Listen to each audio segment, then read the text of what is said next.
খিচুড়ি রান্না করছি, বাচ্চা স্কুলে যাবে তো ওকে টিফিন দিলাম, তো একটু খাওয়াই দিই। নিজের হাতে এখনো বাচ্চা খাইতে পারে না, মানে ওরা মায়ের হাতে খেতে পছন্দ করে। আয় তাড়াতাড়ি, স্কুল সময় হয়ে যাচ্ছে, 11টা স্কুল।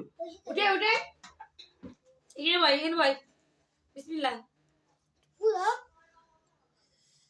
ব্রাশ করছো? এক জায়গাতে বসে খাবে বাচ্চা, মানে খাওয়ার রুচি নাই, ওকে আমি কি করে খাওয়াবো?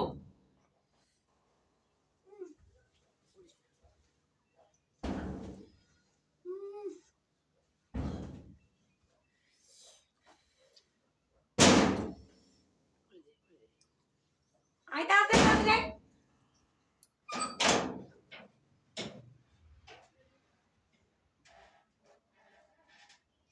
আসো ভাত লাও।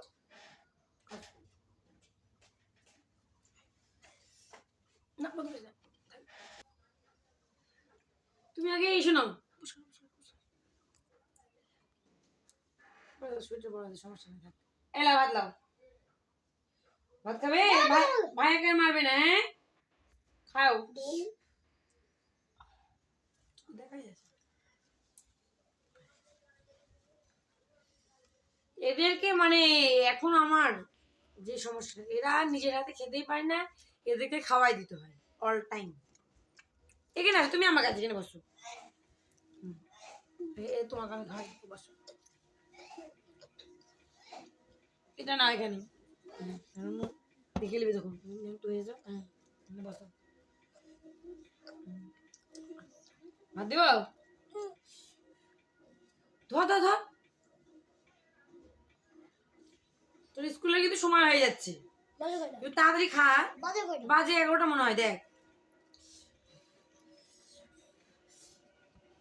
বাবা মা হয়ে গা বুঝতে পারতেছি যে আমাদের মারা ছোটবেলায় এইভাবে কষ্ট করছে।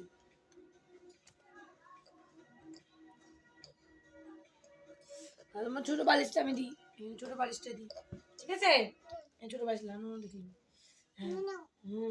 দেখা যাবে পা থাক পা থাক না, বুঝে যায় এই সোনার রিংটা কিভাবে বের করতে হয়। কিন্তু যাদের মাথায় একদমই বুদ্ধি নেই, তারা যদি সারাদিন ধরেও চেষ্টা করে তবুও রিংটা বের করতে পারবে না। বেশিরভাগ সময় যখন এটা হাতে হয়, স্বাভাবিকভাবেই দুই পাশ থেকে খুলতে চেষ্টা করে, কিন্তু একটু চেষ্টা করলে বোঝা যায় যে দিক থেকে চেষ্টা করা হোক না কেন, সোনার রিংটা কোনোভাবেই খুলছে না। ভালো করে লক্ষ্য করলে দেখা যাবে মাঝখানে সংযোগ অংশটাও একদম। আর খাবি আর খাবি না, খালি স্কুলে যাও যাও।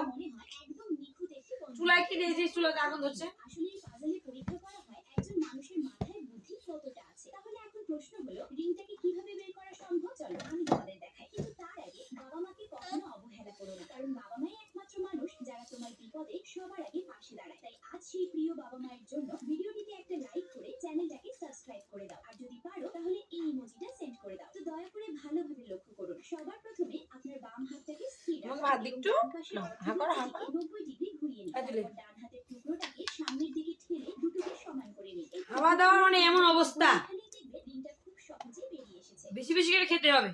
একজন বুদ্ধিমান মানুষ। আমাদের জমির আলুগুলো কিন্তু খুব ভালো হয়েছে, ভালো দামে বিক্রি করব। হ্যাঁ ভাই, তুমি ঠিকই বলেছো, ওদের আলুগুলো কত ভালো হয়েছে। বাবা, আমাকে কোনো ভিক্ষা টিক্ষা দিতে পারবে?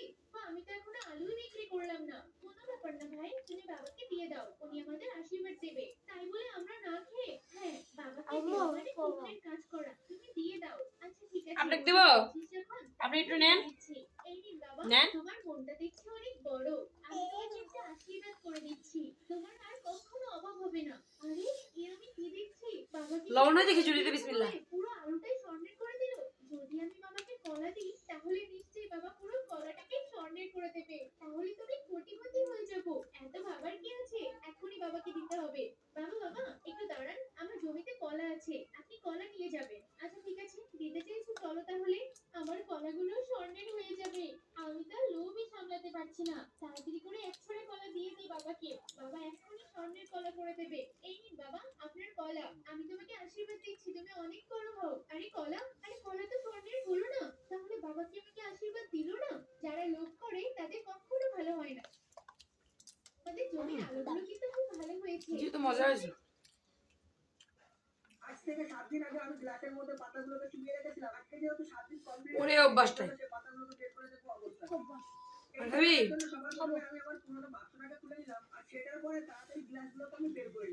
যা যা যা, সময় নাই মনে হয়, যাও।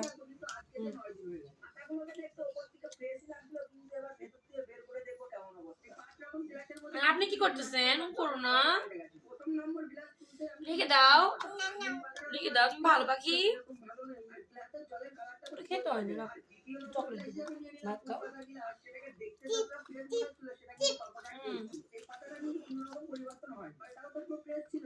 চিপস দেবো, চিপস খাবে?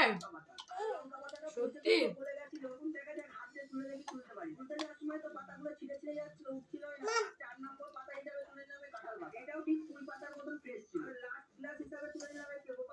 সকালবেলায় এদেরকে নাস্তা টাস্তা করে দিয়ে স্কুলে পাঠানোটা সব থেকে বড় দায়িত্ব।